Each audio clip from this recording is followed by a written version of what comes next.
Olá, está no ar o nosso programa Polícia em Ação. Você pode acompanhar aqui pela nossa TV Rio Preto, a TV da cidade de São José do Rio Preto, ou também pelo canal 7 da NET, ou então pelo nosso site www.tvriopreto.tv. Também pelas nossas páginas de Facebook, a página de Facebook da TV Rio Preto, ou também página do Coronel Vicente ou Luiz Vicente, ou pela nossa fanpage do programa Polícia em Ação. Bem, hoje eu estou tendo a grande honra de receber aqui duas pessoas ilustres. O primeiro convidado é o Dr. Emílio Migliano, que foi juiz aqui da 4ª Vara Criminal em São José do Rio Preto. Posso dizer, sem sombra de dúvida, que é uma pessoa que é o baluarte da justiça, não só de São José do Rio Preto, mas posso dizer de todo o Brasil, né? Uma pessoa queridíssima aqui em São José do Rio Preto, principalmente pelas pessoas ligadas aí à segurança pública.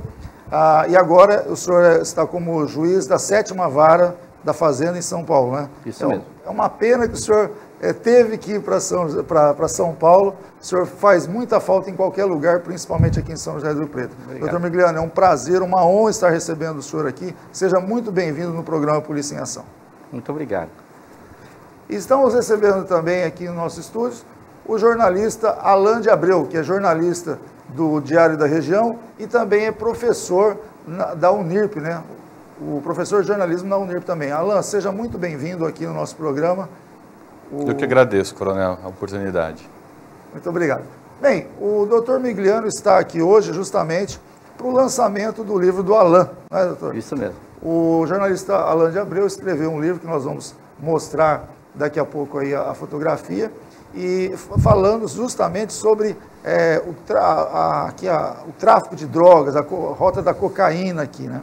E eu queria já aproveitar isso para falar com o senhor, doutor Migliano, como é frutífera a relação Ministério Público, a magistratura com a Polícia Militar, quando é realmente integrada, né? Nós não tivemos a oportunidade de trabalhar em alguma operação assim, mas eu tive a oportunidade de trabalhar com uma pessoa que eu acredito que foi um grande sucessor do senhor aqui, que foi o doutor Caio Meluso, um juiz muito querido por todos nós, especialmente pela Polícia Militar. E ele, assim, acho que aprendeu com o senhor, né? Esse relacionamento mais íntimo, mais integrado realmente com a Polícia Militar. E tanto que isso resultou em inúmeras prisões, mas inúmeras prisões. Eu queria, se o nosso amigo aí, Caio Meluso, estiver assistindo, inclusive mandar um abraço para ele. Com certeza. E ele até me fez uma surpresa, agora eu lembrei, vou falar. Eu nem o conhecia pessoalmente e ele fez um ofício para o secretário de Segurança Pública elogiando o meu trabalho. Eu nem o conhecia. Fiquei muito feliz com aquilo lá. Com certeza. Mas, rapidamente, para falar, assim, qual foi por que eu estou dizendo isso, esse resultado frutífero? Lá eu estava em Catanduva, nós fazíamos ali um combate fortíssimo ao tráfico de drogas, prendíamos muita gente, fomos levantando informações junto com a Polícia Federal. E a Polícia Federal foi fazendo investigações e tal, e que culminou com uma grande operação. Nós estávamos lá com 160 policiais federais e uns 80 policiais militares. Eu fui junto com a força tática do meu batalhão, e naquele dia nós efetuamos um monte de mandados de busca e apreensão, mandados de prisão, e levamos todo mundo preso aqui para Rio Preto. O que aconteceu? O processo, nós tínhamos ali, além dos traficantes, pessoas ligadas ao PCC, na época, os dois líderes eram dois irmãos, os irmãos GG, né? Gilson e Gilberto, eles eram lá de Catanduva. E lá nós tínhamos um problema grave com um advogado, José Neto Menino, que ele era, na verdade, um grande gangster lá em Catanduva, e ele tomava conta do tráfico lá. E eu fiquei muito satisfeito com o trabalho do juiz, porque ele conseguiu levar o processo todo com eles presos. Esse advogado deve ter entrado com muitos habeas corpus, perdeu todos, respondeu 2 anos preso, foi condenado a 72 anos, e o policial também, que a gente tinha uma raiva dele lá porque ele ficava dedurando a gente, tomou 12 anos. Então, estou só falando isso aí para... O senhor sabe melhor do que eu, mas para falar para a população como que é bom quando o juiz está integrado com as polícias, e no nosso caso aqui, especialmente com a Polícia Militar. E o senhor sabe muito bem, tanto que o senhor é bem quisto aqui por isso, né, doutor? Muito obrigado, viu, coronel? Eu agradeço a oportunidade desse convite, né, do coronel Vicente, uma pessoa que eu estimo muito, acompanho o trabalho dele já há muito tempo. Eu estive aqui na nossa Rio Preto por quase 15 anos e, em razão dessa permanência na nossa cidade, a gente pôde fazer um trabalho mais efetivo, acompanhar melhor os problemas da nossa cidade e principalmente esse relacionado às drogas ilícitas. E, fruto disso, acabamos fazendo várias operações de repressão ao narcotráfico, às organizações criminosas, e o sucesso realmente, quando as instituições se unem, elas se integram, a gente mostra que não há organização criminosa alguma que consiga vencer. Então é muito importante isso, né? E sempre dentro da lei, sempre seguindo a lei, e as investigações, a ação penal, e o sucesso acaba sendo depois quando o tribunal, nossos tribunais acabam mantendo essas operações, a legalidade, reconhecendo a legalidade das operações e a legalidade das ações penais instauradas. Eu acredito que essa experiência foi muito rica, né? E em termos profissionais, para todos nós, né? Para o Poder Judiciário, para o Ministério Público, para as polícias, para a Polícia Militar especialmente. A Polícia Federal, ela fez aqui na nossa região um trabalho muito conjunto com a Polícia Militar, não é? O senhor teve a experiência lá de Catanduva e nós aqui em Rio Preto.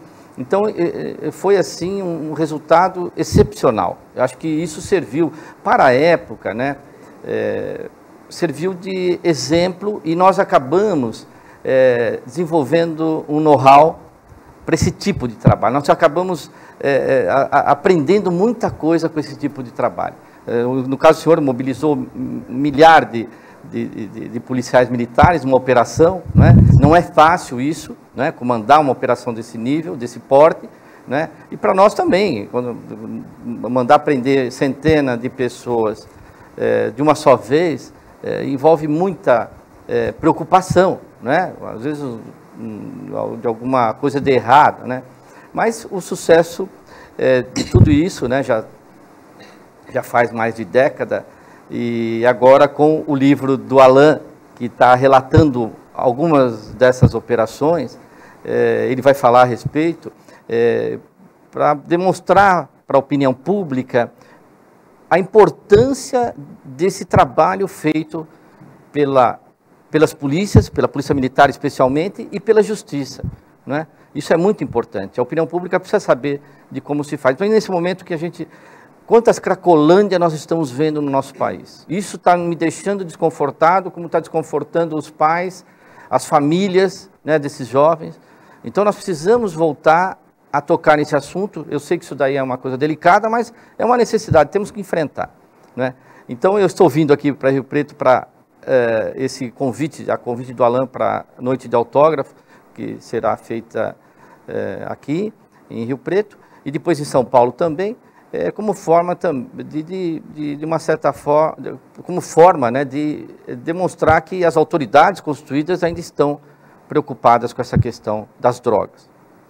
Doutor Liliano, não vou falar que o senhor não imagina, porque o senhor sabe, mas o tanto que é importante para o policial, e eu posso falar como policial militar, ele está combatendo ali o crime e sabendo que o trabalho dele vai ser corroborado, vai ter continuidade. Porque aquela história de que a polícia prende e a justiça solta, isso é um desestímulo muito grande para o policial. Então, a exemplo do senhor, como eu falei do Caio Meluso, nós tivemos aqui uma grande pessoa vindo para a nossa cidade também, um profissional exemplar, já teve aqui no nosso programa, que é o doutor Evandro Pelarim. Se o senhor observar, antes da chegada dele e depois da chegada dele, a vara da infância, pelo amor de Deus, está sendo magnífico o trabalho dele, eu sou um fã do doutor Pelarim. E o policial militar, quando ele atua, o senhor sabe que a dificuldade que é para um policial, às vezes a pessoa vê prendendo todo dia, parece que é fácil prender. Não é fácil prender, não. Requer um monte de atividades, de inteligência, vai o tirocínio do policial, vai a vontade dele de realmente efetuar a prisão. Muitas vezes o policial, o turno dele termina às 18, às 20 horas, e ele fica até o outro dia, amanhecer o dia, e ainda sai feliz. Trabalhou para mais, não ganhou um centavo a mais por isso e sai feliz porque efetuou uma bela prisão. Agora, de nada adianta isso se ao final aquele preso não for condenado e cumprir a pena. Então, por isso que é importantíssimo o policial sentir esse apoio, essa segurança, que ele sabe, não, vai cair lá na mão do doutor Migliani e essa pessoa vai ser punida com certeza. Agora falando, Alan, quando o comandante, o Coronel Azor, que está aqui, inclusive, nos assistindo também, acompanhando o nosso programa aqui, nós tínhamos como meta o combate ao tráfico de drogas. Por quê? O tráfico, sem dúvida nenhuma, é o pai e a mãe dos crimes. Dificilmente a gente prendia uma pessoa que não tivesse ligado direto ou indiretamente ao tráfico. Era difícil. A maior parte das prisões são ligadas ao tráfico. E quando nós combatíamos o tráfico, os outros crimes naturalmente caíam. Nós focávamos no tráfico de drogas, mas a gente observava que caía o furto, caía o roubo, o furto de veículos. Por quê? A gente estava combatendo na raiz do problema, né? No caso, o tráfico de drogas. Em 2015, quando eu era o comandante da Polícia Militar em Rio Preto, eu me recordo que nós apreendemos mais de 10 toneladas de drogas aqui em São José do Rio Preto e num raio de 80 quilômetros. E naquele ano de 2015, nós prendemos aqui em Rio Preto 3.200 pessoas, entre maiores e menores. 3.200 pessoas. Isso foi um recorde, né, absoluto, e que eu espero que os que nos estão sucedendo que batam esse recorde, mas até agora não conseguiram, não. Então, esse seu livro é importantíssimo para mostrar, eu vi aquilo que o senhor colocou lá no Facebook a respeito do livro, achei muito interessante. O Alan ficou até envaidecido com o que ele colocou lá, e eu também ficaria pelo que o senhor escreveu. Mas o senhor disse bem, aquilo lá é bom para a população saber do trabalho que os órgãos de segurança executam contra esse mal que é um mal crônico, é um problema crônico na sociedade. A sociedade tem, acho que para você resolver o problema, é igual a pessoa que é alcoólatra, né? A primeira coisa que um alcoólatra tem que fazer para parar de beber, ele admitir que ele é alcoólatra. Então nós temos que admitir que as drogas é um problema crônico no Brasil. A gente tem que admitir isso, para começar a combater, para valer, né? Eu, muitas vezes, como policial militar, parece que eu me sentia sozinho, parece que só a polícia militar está preocupada em prender traficante. Só a polícia militar está preocupada em diminuir esse problema das drogas.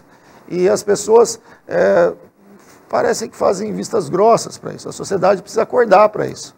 Né? Nós vemos hoje numa sociedade que é difícil uma família que não tem um viciado, né? E aí empurra para debaixo do tapete. Ao invés de tentar resolver o problema, não, tenta esconder o problema. Bom, Alan, eu queria mais uma vez agradecer a sua presença aqui no programa, parabenizar você pelo seu livro. Estaremos hoje à noite lá te prestigiando e já quero ver se eu vou ganhar um livro autografado lá, hein? Alan, gostaria que você falasse do seu livro, pediria para a produção colocar a foto aí do livro na TV, e você vai conversando aí sobre o seu livro. Pois é, Coronel. Na verdade, assim, a minha intenção é que esse livro seja entendido como uma homenagem, inclusive, ao trabalho da polícia, de todas as polícias sérias que combatem o tráfico no país, né? Polícia Militar, Polícia Federal, Polícia Civil, Ministério Público também.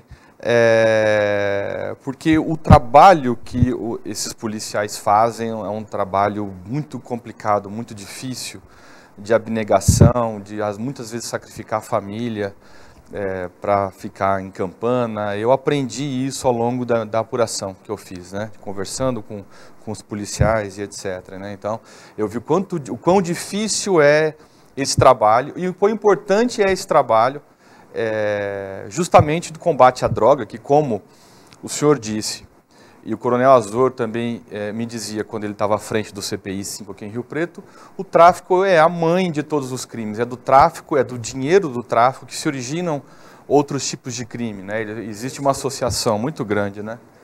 Uma associação muito grande entre esses crimes. Então, a minha intenção foi trazer esse trabalho à tona, mostrar esse trabalho que nem todas as pessoas conhecem, né, o trabalho policial, e alertar as pessoas também, por outro lado, sobre o malefício da droga, o grande mal, a grande desgraça das drogas, não só em micro escala, né, mas também quando a gente pensa no tráfico no atacado, que sempre foi o meu foco de trabalhar no livro, né, como se movimentam os grandes atacadistas da cocaína no centro-sul do país.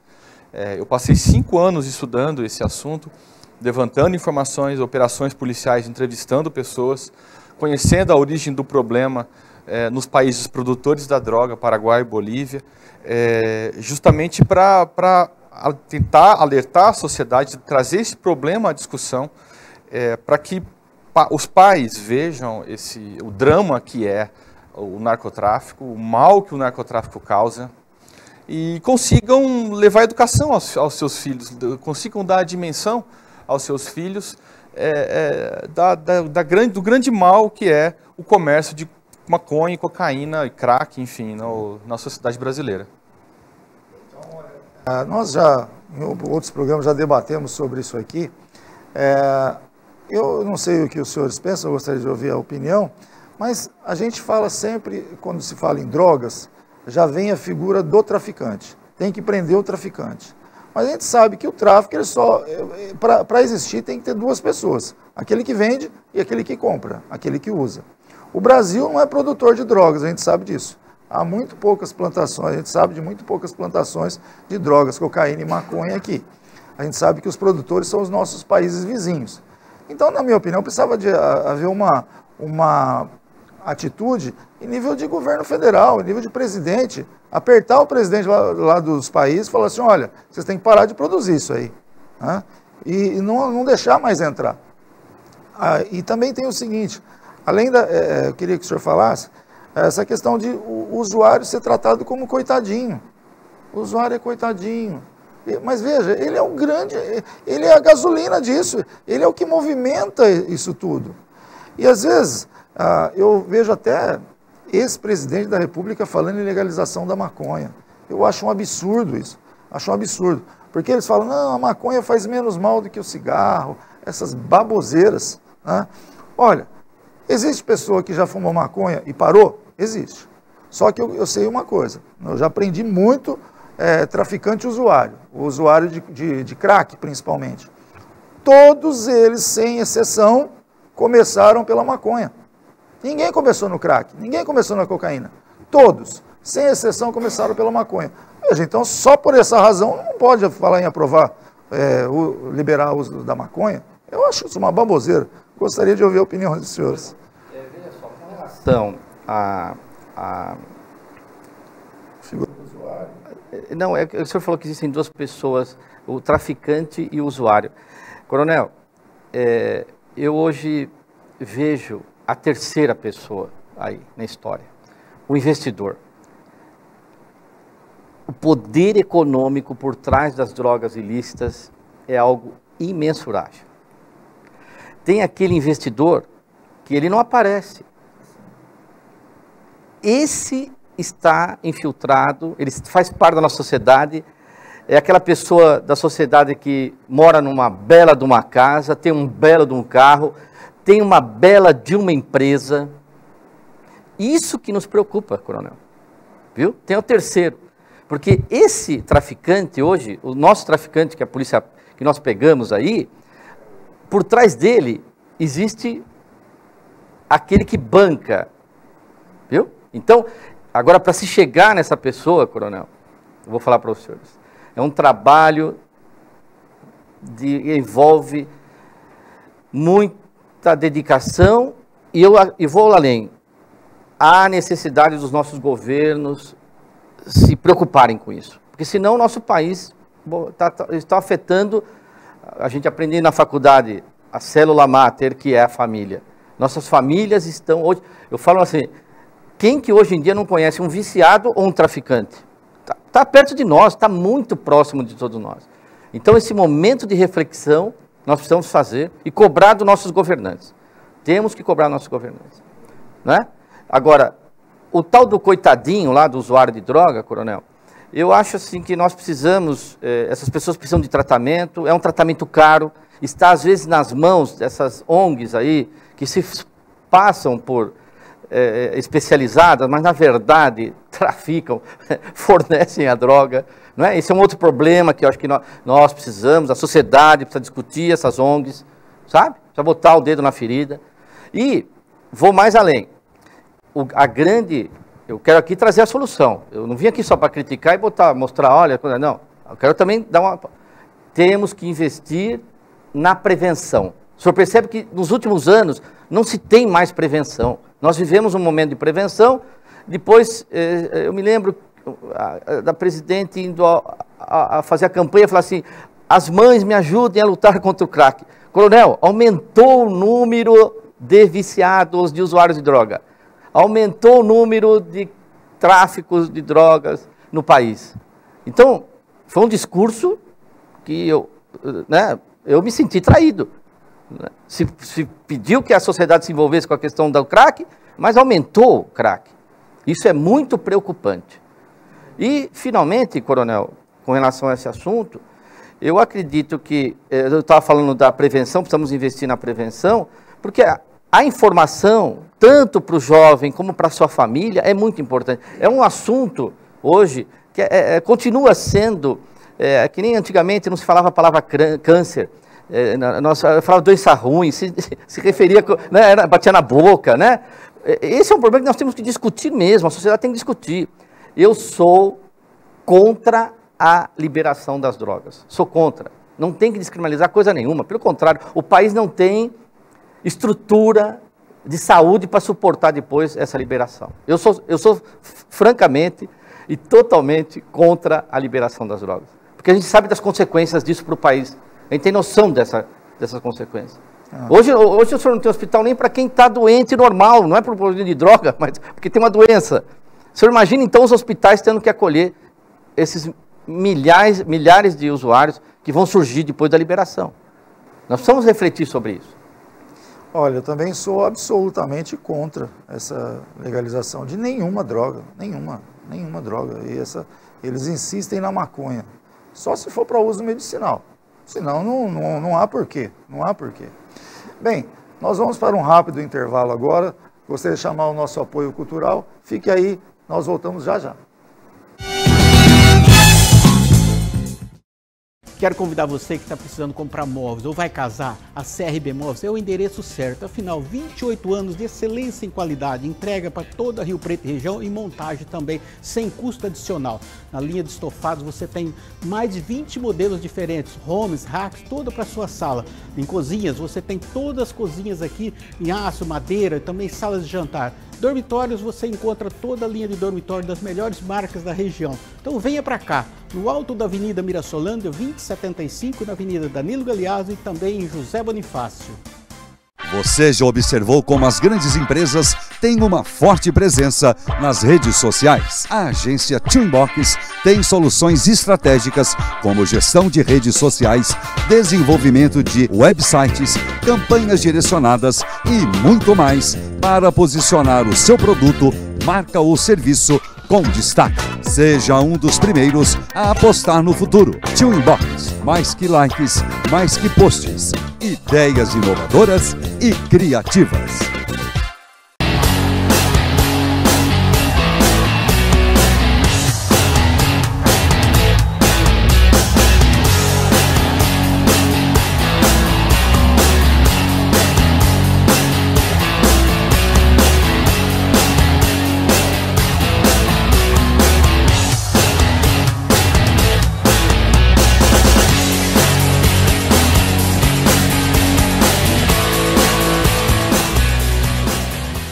Grupo Lucadema desenvolve e fabrica equipamentos para laboratórios de pesquisa, desenvolvimento e controle de qualidade, além de oferecer toda a linha de consumíveis como vidrarias, reagentes e acessórios. Equipe técnica altamente especializada em manutenção de equipamentos científicos. Com um portfólio completo, atendemos a indústrias de segmentos variados, bem como universidades e institutos de pesquisa em todo o território nacional. Grupo Lucadema está presente no dia a dia de todos os brasileiros.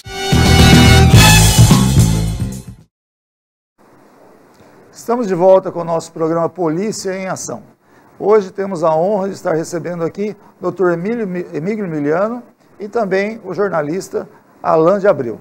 Doutor, nós estávamos falando aqui, só para a gente falar mais um pouquinho sobre essa questão da droga, né? O senhor falava do empresário que atua por trás desse traficante, por trás desse usuário. E na hora eu lembrei de uma figura, uma pessoa lá de Catanduva, que se tornou um desses tipos de empresário. Chegou a falar, tentamos prendê-lo, nós realizamos mandados de busca na casa dele, no rancho dele, tentamos prendê-lo de qualquer forma e ele chegou a falar na minha cara, falou, olha, vocês não vão me prender mais. E ele hoje acabou conseguindo um patrimônio, ele é dono de casas, bar, até posto de gasolina em Catanduva, né? E todo mundo pensa que ele parou, mas ele não parou, só que ele aprendeu a administrar como um negócio, né? E esse negócio, o que me entristece mais, né? A gente estava falando aquela questão de enfrentar o problema. Nós andávamos aí pelas madrugadas da vida e surpreendíamos menores, né? O menor vendendo. Aliás, aproveitando esse gancho. Há pouco tempo atrás, nós discutimos a redução da maioridade penal para 16 anos. E eu sou a favor, porque hoje, se o senhor vê aí na rua, quem está mais vendendo a droga são menores de 16 a 17 anos, porque sabem que não vai acontecer nada com eles. A verdade é essa. Foi feita uma pesquisa perante a opinião pública, mais de 80% concordou com essa redução da maioridade penal para 16 anos. Na Câmara dos Deputados Federais passou, chegou no Senado, engavetaram e não se fala mais nisso. Então, eu fico assim indignado, como que o nosso Congresso Nacional não está sintonizado com os anseios da população. É impressionante isso.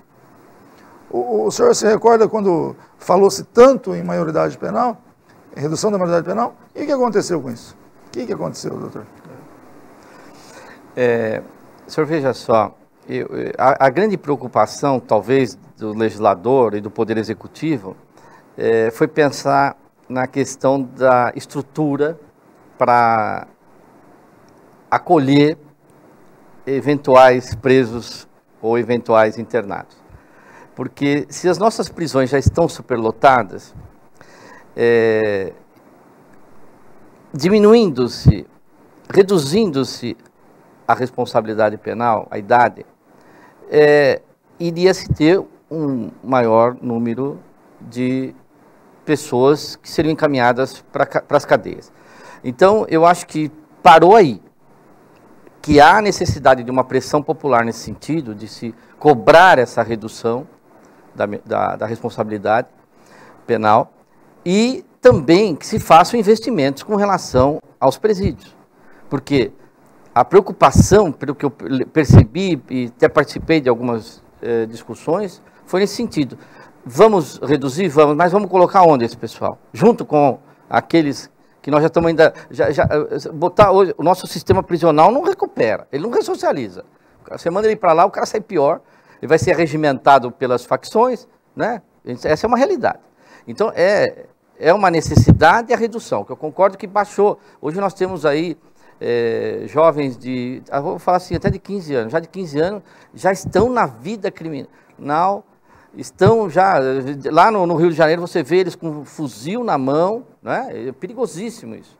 Então, eu entendo da necessidade de se discutir isso, mas de como se encaminhar esse tipo de problema, né? Vamos colocar na prisão juntamente com os que lá já estão?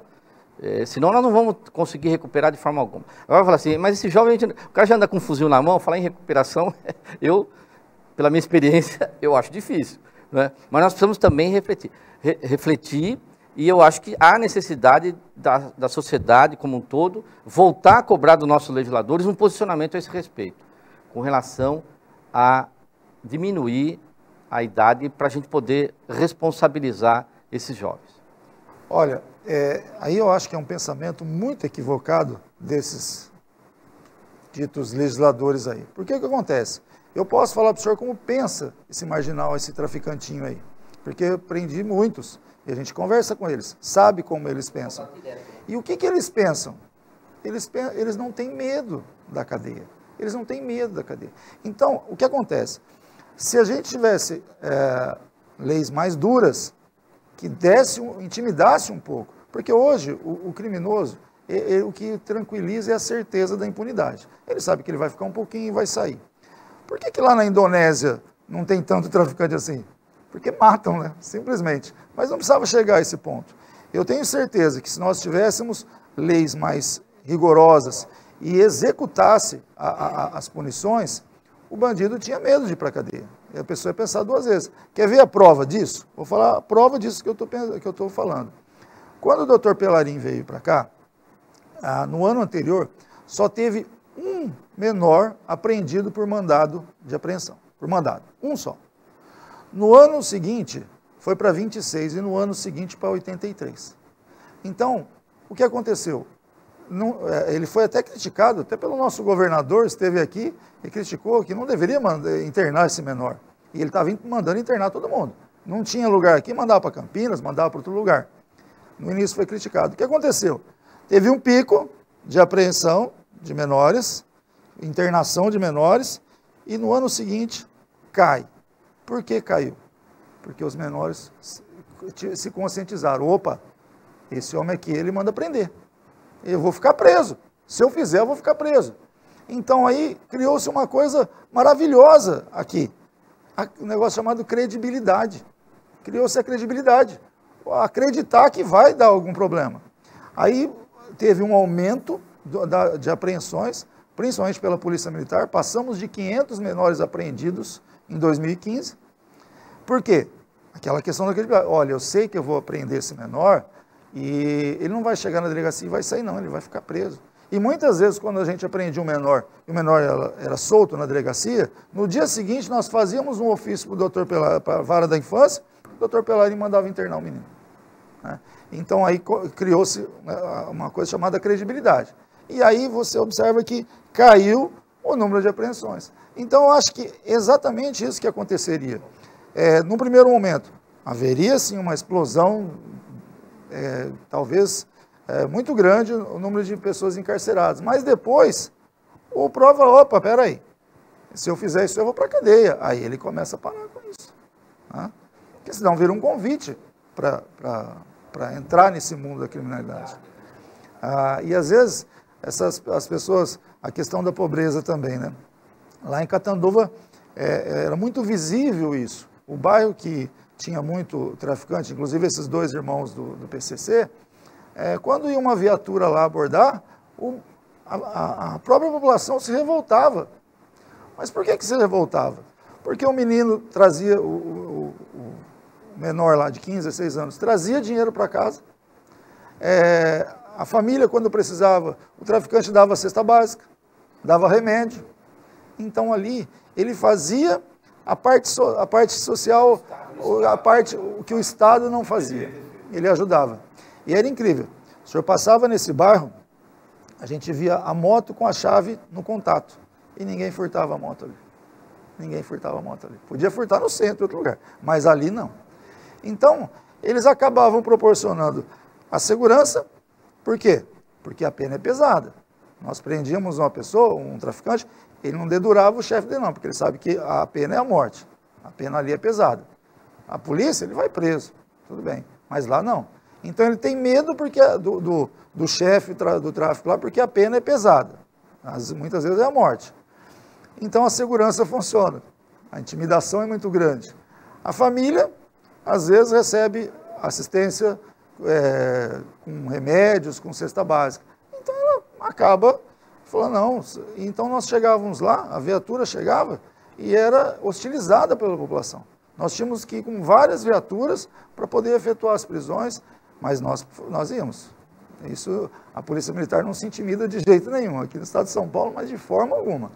E se uma viatura era hostilizada, nós íamos lá com 3, com 4, com 5, com 10 e fazíamos as prisões que deveriam ser feitas. Mas aquilo que o senhor falou, né? A família, a célula máter, aquelas famílias lá já estavam destruídas. A inversão de valores foi total. Né? Existe um estado paralelo. Acaba existindo um estado paralelo. Exatamente, exatamente. Agora, a gente fica imaginando, né, doutor?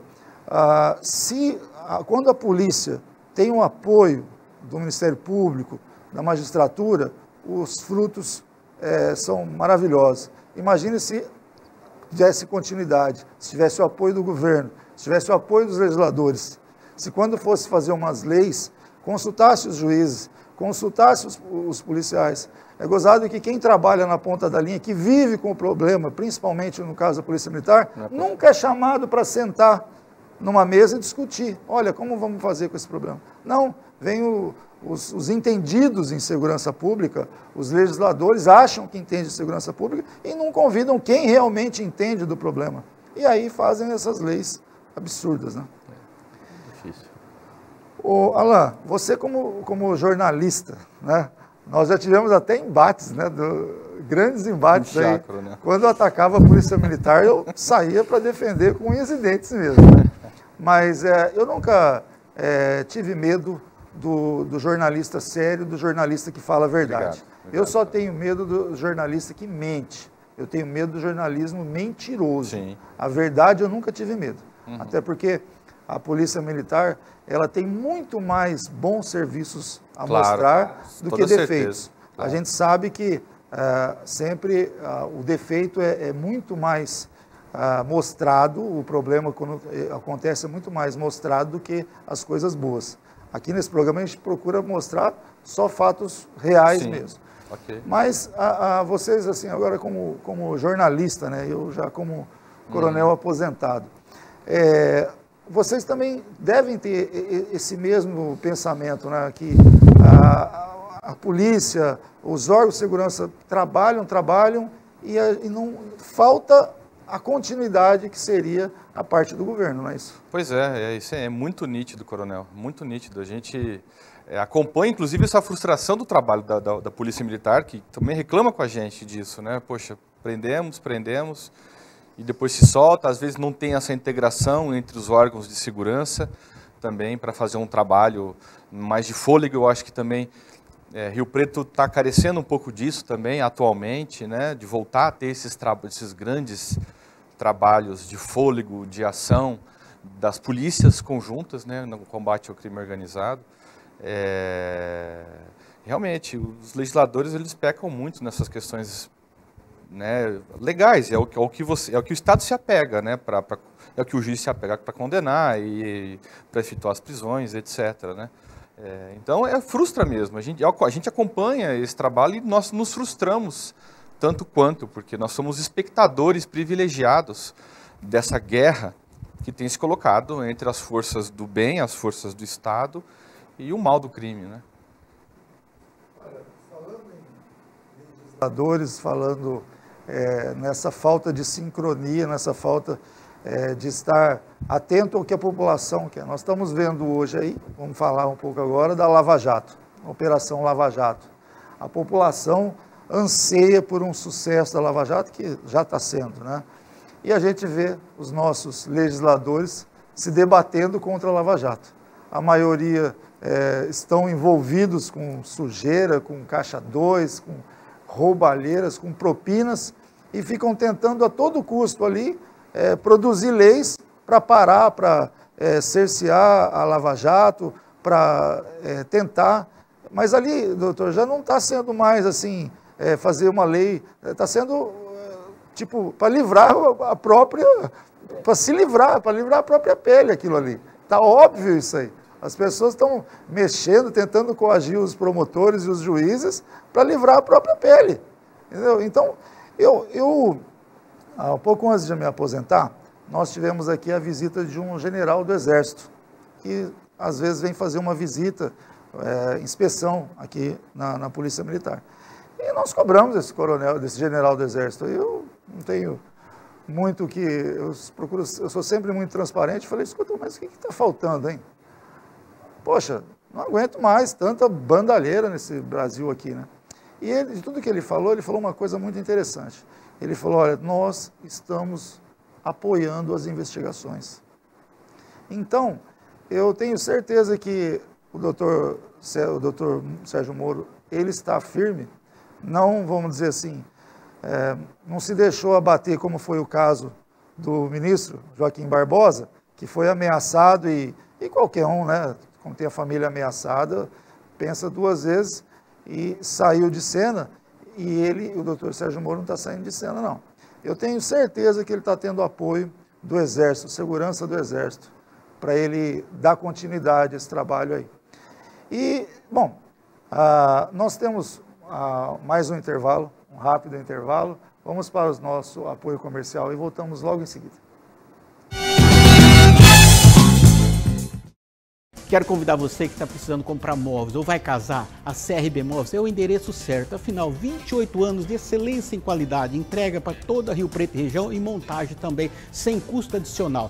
Na linha de estofados você tem mais de 20 modelos diferentes, homes, racks, toda para sua sala. Em cozinhas você tem todas as cozinhas aqui em aço, madeira, também salas de jantar. Dormitórios você encontra toda a linha de dormitório das melhores marcas da região. Então venha para cá, no alto da Avenida Mirassolândia, 2075, na Avenida Danilo Galeazzo e também em José Bonifácio. Você já observou como as grandes empresas têm uma forte presença nas redes sociais? A agência Twinbox tem soluções estratégicas como gestão de redes sociais, desenvolvimento de websites, campanhas direcionadas e muito mais para posicionar o seu produto, marca ou serviço com destaque. Seja um dos primeiros a apostar no futuro. Twinbox, mais que likes, mais que posts. Ideias inovadoras e criativas.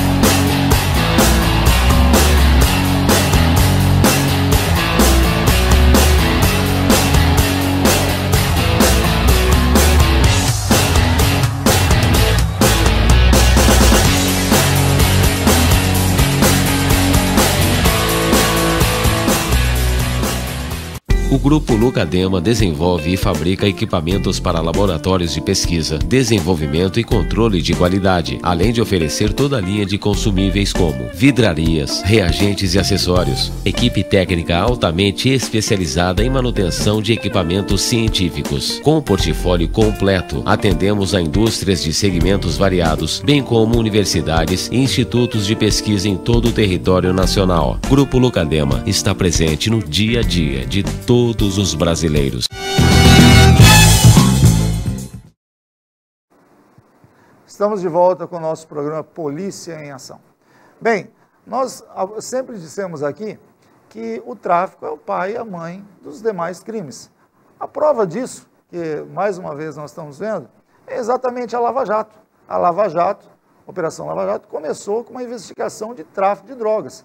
Inclusive, você colocou isso no seu livro, né, Alan? Justamente, coronel. E a partir dessa investigação do tráfico de drogas, foi se puxando, e hoje chegou numa maior investigação que o Brasil já teve de políticos corruptos. E a gente sabe que o tráfico também está nisso aí.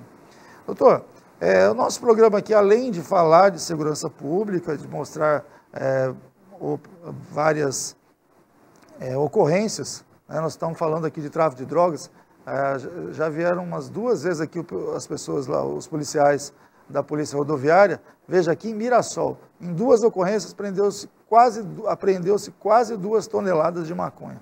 Aqui em Mirassol, durante o dia. Então, para o senhor ver como é que está.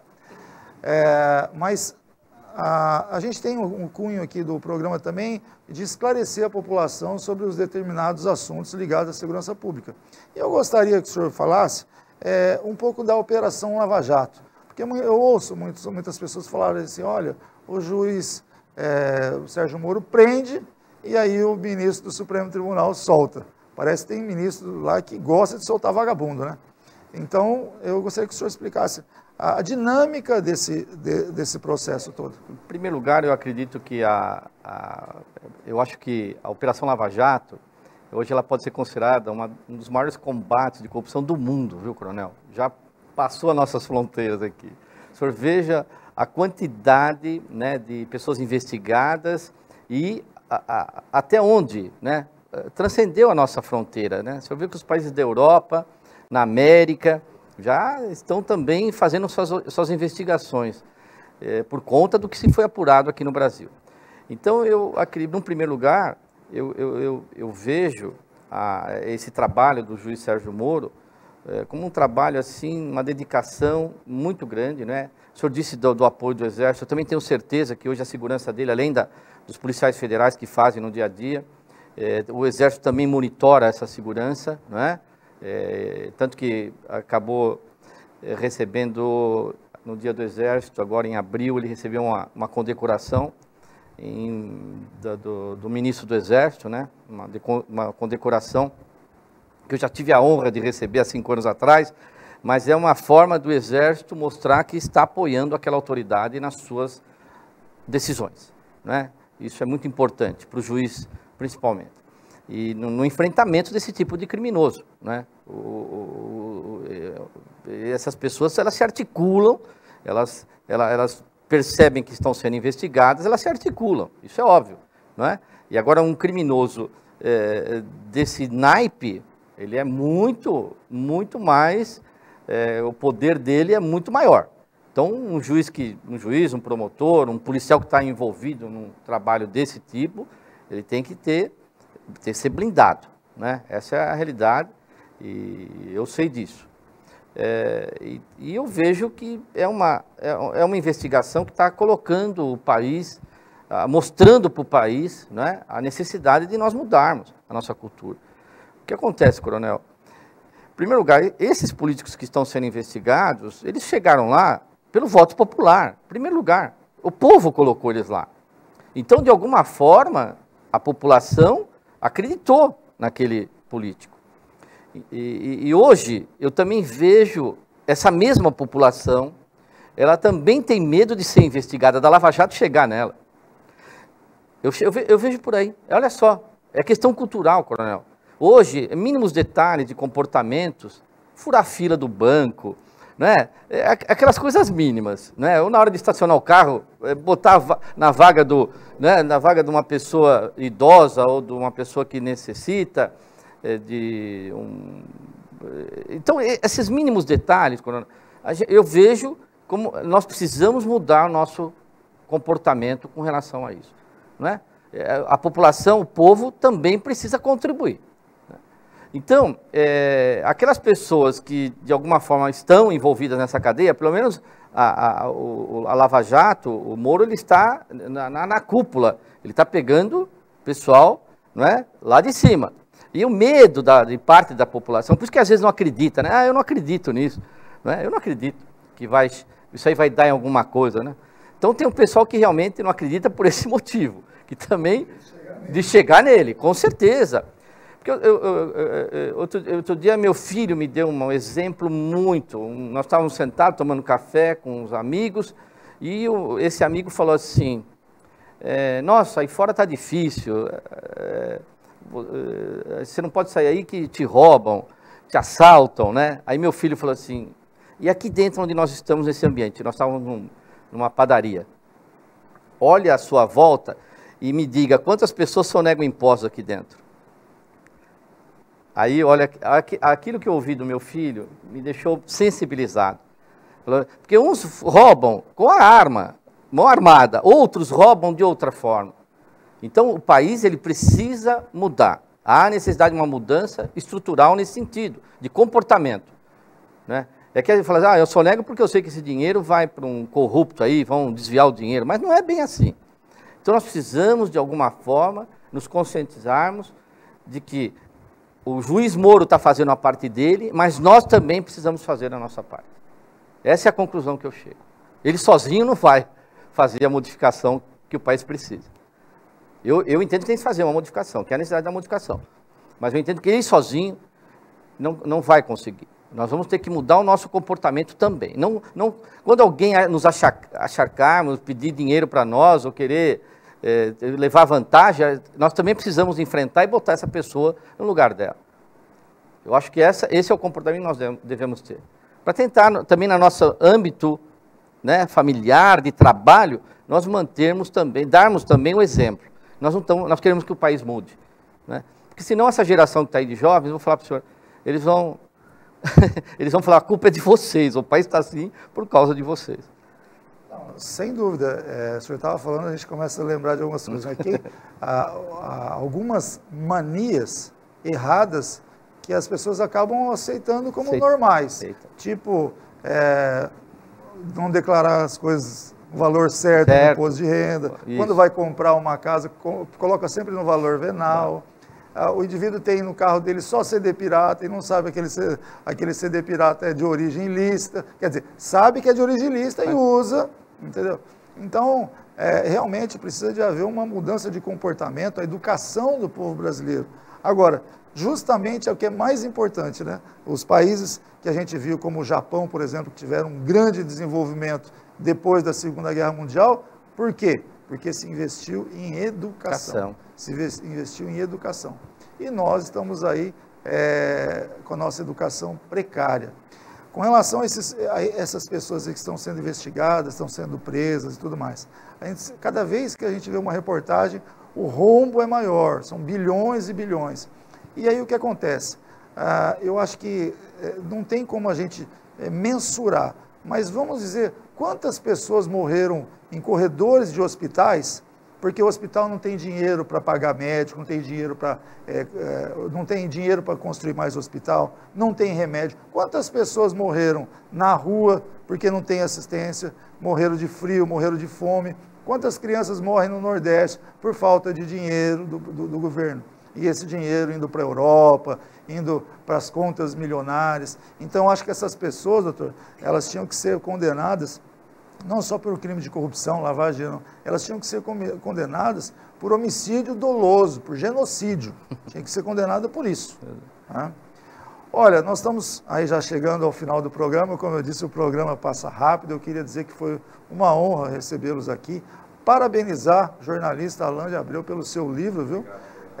A gente fica muito contente que você vai além das suas atribuições normais como repórter e faz uma obra dessa e com certeza vai ser algo muito esclarecedor para a população e vai ter aí uma contribuição para a nossa cidade aqui especialmente e para quem quiser comprar o livro aí, né?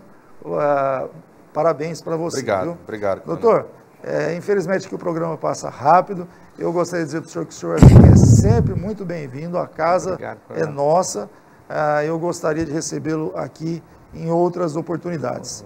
A gente está aqui também com esse programa Polícia em Ação, com o objetivo aqui de mostrar o trabalho das polícias, já recebemos aqui Polícia Civil, Polícia Militar, Polícia Federal, Polícia Rodoviária Federal, integrantes do Ministério Público, da magistratura, e a gente incansável, né? A gente sabe das dificuldades de cada órgão, de cada instituição, mas a gente tem sempre aquela garra de tentar ajudar de qualquer forma. E esse programa aqui também quer isso, quer mostrar para a população o trabalho das pessoas, dos bons profissionais. E o senhor, sem dúvida nenhuma, é um dos maiores exemplos de bom profissional no ramo da magistratura. Muito obrigado. A gente, às vezes, se por um lado a gente fica decepcionado quando um juiz, quando um ministro do Supremo Tribunal solta vagabundo, por outro, a gente fica muito feliz de ter pessoas como o senhor atuando na justiça. Quem sabe um dia o senhor não vai ser ministro do Supremo Tribunal Federal, e aí sim. Eu estou contente como juiz de primeiro grau, né? Se Deus quiser, quero chegar a desembargador, mas com certeza. A missão cumprida, a sensação de dever cumprido é tão bom, né? Isso daí que nos deixa, que nos conforta, conforta. Eu poder estar trabalhando para o meu próximo, eu tenho sempre falado isso, eu me sinto como instrumento, né, desse objetivo, sabe? De poder fazer algo pelo meu próximo. Olha, o senhor falou bem, né? A sensação de dever cumprido. Na Polícia Militar a gente aposenta cedo. Eu aposentei com 49 anos, 31 anos de serviço. E o mais gostoso é a gente aposentar com aquela sensação de dever cumprido, de ter feito a sua parte. Eu me aposentei muito realizado e eu sei muito bem o que o senhor está falando aí. Alain, muito obrigado pela sua presença. Mais uma vez, parabéns pelo seu livro. Obrigado. E hoje à noite estaremos lá. Convido a todos, inclusive. Nós dois, todos estaremos lá. Obrigado. Prestigiando você e prestigiando esse excelente trabalho que você realizou. Obrigado, coronel. Bem, chegamos ao final de mais um programa Polícia em Ação. Muito obrigado pela sua audiência e até a semana que vem, se Deus quiser.